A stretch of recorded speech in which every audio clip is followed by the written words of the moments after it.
আসসালামু আলাইকুম। আজকে আমরা আদুকুন আকিলুন খয়রুম মিন সাদিকিন জাহিলিনের তারকিব করব। বাক্যের প্রথমে দেওয়া আছে আদুকুন আকিলুন। আমরা জানি এখানে আছে দুইটা শব্দ পেয়েছি। দুইটা শব্দের মধ্যে স্বাভাবিকভাবে হচ্ছে আমরা এটাকে কি মারিফা বলবো না নাকেরা বলবো। এটা যেহেতু হচ্ছে প্রথমে এসেছে আমরা এখানে হচ্ছে এটাকে হচ্ছে মারিফা এবং হচ্ছে নাকেরা তার মধ্যে আইডেন্টিফাই করব। আমরা জানি এটা হচ্ছে আলামনা, দমিরনা, ইসমে ইশারানা, ইসমে মাউসুলনা এবং নাকেরা পরে মারিফানা এবং হচ্ছে হরফে নিদার পরবর্তী যে শব্দটা সেটা মুনাদাও না। যেহেতু এটা হচ্ছে মারিফার কোনো আলামতে পড়ে না আমরা জানি, তাহলে এটা হচ্ছে নাকেরা। যেহেতু এই শব্দটাও নাকেরা, এই শব্দটাও নাকেরা, কারণ এটাও মারিফার মধ্যে যায় না, এই শব্দটাও হচ্ছে মারিফার মধ্যে যায় না। আমরা জানি নাকেরা পরে যদি নাকেরা আসে তাহলে প্রথম অংশটাকে বলা হয় মাউসুফ আর দ্বিতীয় অংশটাকে বলা হয় সিফাত। আর মাউসুফ সিফাত কখনোই বাক্যের একটা পরিপূর্ণ অংশ হয় না। যদি বাক্যের প্রথমে আসে তাহলে মুবতাদা হবে, মুবতাদার পরবর্তীতে যদি আসে তাহলে খবর হবে, যদি ফেলের পরবর্তীতে আসে তাহলে ফাইল হবে, ফাইলের পরবর্তীতে যদি আসে তাহলে এটা মাফউলে বিহি হবে, আর হরফে জারের পরবর্তীতে আসলে মাজরুর হবে। যেহেতু আমাদের এখানে আছে মাউসুফ এবং সিফাত বাক্যের প্রথমে এসেছে, তাই আমরা এটাকে কি লিখব? মুবতাদা লিখব। এর পরবর্তীতে খয়রুন দেওয়া আছে, আমরা খয়রুনটাকে পরে কাজ করব। এর পরবর্তীতে হচ্ছে মিন দেওয়া আছে, আমরা যদি বাউতা কাফলা মুহাম্মদ ইউজ করা রুবানা মিন আরাফি আনা আল হাত্তা ইলা, এগুলো হরফে জার। হরফে জারের পরবর্তী অংশটাকে বলা হয় মাজরুর। যার মাজরুর ইলা মুতাআল্লাক হয়, সেখানে স্বাভাবিকভাবে মাজরুরটা স্বাভাবিকভাবে হচ্ছে একটা শব্দের মাধ্যমে হতে পারে, মারিফার মাধ্যমে হতে পারে, নাকেরার মাধ্যমে হতে পারে, মাউসুফ এবং সিফাতের মাধ্যমে হতে পারে, মুদাফ এবং মুদাফ ইলাইহির মাধ্যমে হতে পারে, জুমলা ইসমিয়া হতে পারে, জুমলা ফেলিয়া হতে পারে, শিবে জুমলা হতে পারে, ইসমে মাউসুফ সিলাও হতে পারে। এখন যেহেতু এটাও নাকেরা এটাও নাকেরা, আমরা জানি নাকেরা পর নাকেরা আসলে এই স্বাভাবিকভাবে কি কি বলা হয়?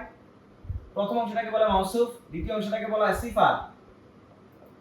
এখন আমরা এটা নাকেরা কিভাবে চিনছি? আমরা স্বাভাবিকভাবে জানি মারিফা হচ্ছে 7 প্রকারের। 7 প্রকারের মধ্যে আলামনা, দমিরনা, ইসমে ইশারানা, ইসমে মাউসুলনা, মুআরাব বিন নিদা অর্থাৎ হরফে নিদার পরবর্তী অংশনা এবং হচ্ছে নাকেরা পরে মারিফা অর্থাৎ মাউসুফ, সিফাত, মুদাফ এবং মুদাফ ইলাইহিও না।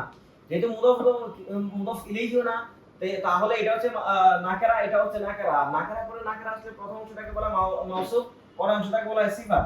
আর মাউসুফ সিফাত মিলে স্বাভাবিক যেহেতু আমাদের হরফে জার আছে, হরফে জারের পরবর্তী যে অংশটা যাই আসুক না কেন এটা মাজরুর হবে। আর হরফে জার আর মাজরুর মিলে আমরা স্বাভাবিকভাবে জানি মুতাআল্লাক হয়। আর মুতাআল্লাক স্বাভাবিকভাবে জুমলায় ফেলিয়া, যদি ফেল এবং ফাইল থাকে তাহলে এটা মুতাআল্লাকের সাথে মিলে জুমলায় ফেলিয়া হয়ে যাবে। যদি এটা জুমলায় ইসমিয়ার মাধ্যমে আসে, যেহেতু আমাদের এখানে মুবতাদা পেয়েছি, ইসমিয়ার মাধ্যমে যদি আসে তাহলে আমরা যে ফাইলুন, মাফউলুন, মাফআলুন, মিফআলুন, আফআলু, ফাইলুন, ফাউলুন, ফাআলুন এই ওজনে কোনো শব্দ খুঁজবো যাকে আমরা শিবে ফেল ধরতে পারি কিনা। যদি আমরা পারি তাহলে আমরা এটাকে শিবে ফেল ধরে নিব, আর যদি না পারি তাহলে আমরা এটাকে হচ্ছে মাউজুদুন, সাবিতুন, দাবিতুন কে নিয়ে আসবো শিবে ফেল হিসাবে। যেহেতু আমরা খয়রুনটাকে হচ্ছে আমরা শিবে ফেল ধরতে পারি, এইজন্য আমরা এইটাকে হচ্ছে শিবে ফেল লিখলাম। আর এর যে দমিরটা আছে সেটাকে আমরা কি করলাম? ফাইল ধরলাম। ফেল, ফাইল, শিবে ফেল এবং ফাইল আর মুতাআল্লাক মিলে আমরা জানি স্বাভাবিকভাবে কি হবে? শিবে জুমলা হবে। এখন আমরা জানি আগের অংশটা হচ্ছে মুবতাদা, মুবতাদার পরবর্তীতে এখানে শিবে ফেল দেওয়া আছে। আমরা জানি মুবতাদার পরবর্তী অংশটা কে বলা হয়? খবর। খবরটা হচ্ছে নাকেরার মাধ্যমে আসতে পারে, মারিফার মাধ্যমে আসতে পারে, মাউসুফ এবং সিফাতের মাধ্যমে আসতে পারে, মুদাফ এবং মুদাফ ইলাইহির মাধ্যমে আসতে পারে, জুমলা ইসমিয়ার মাধ্যমে আসতে পারে, জুমলা ফেলিয়ার মাধ্যমে আসতে পারে এবং হচ্ছে শিবে জুমলার মাধ্যমে আসতে পারে।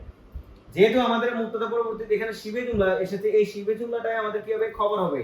আর মুবতাদা খবর মিলে আমরা স্বাভাবিকভাবে জানি কোন বাক্য যদি হচ্ছে এসএম দিয়ে শুরু হয় তাহলে এটাকে বলা হয় জুমলা ইসমিয়া, আর যদি ফেল দিয়ে শুরু হয় তাহলে এটাকে বলা হয় জুমলা ফেলিয়া।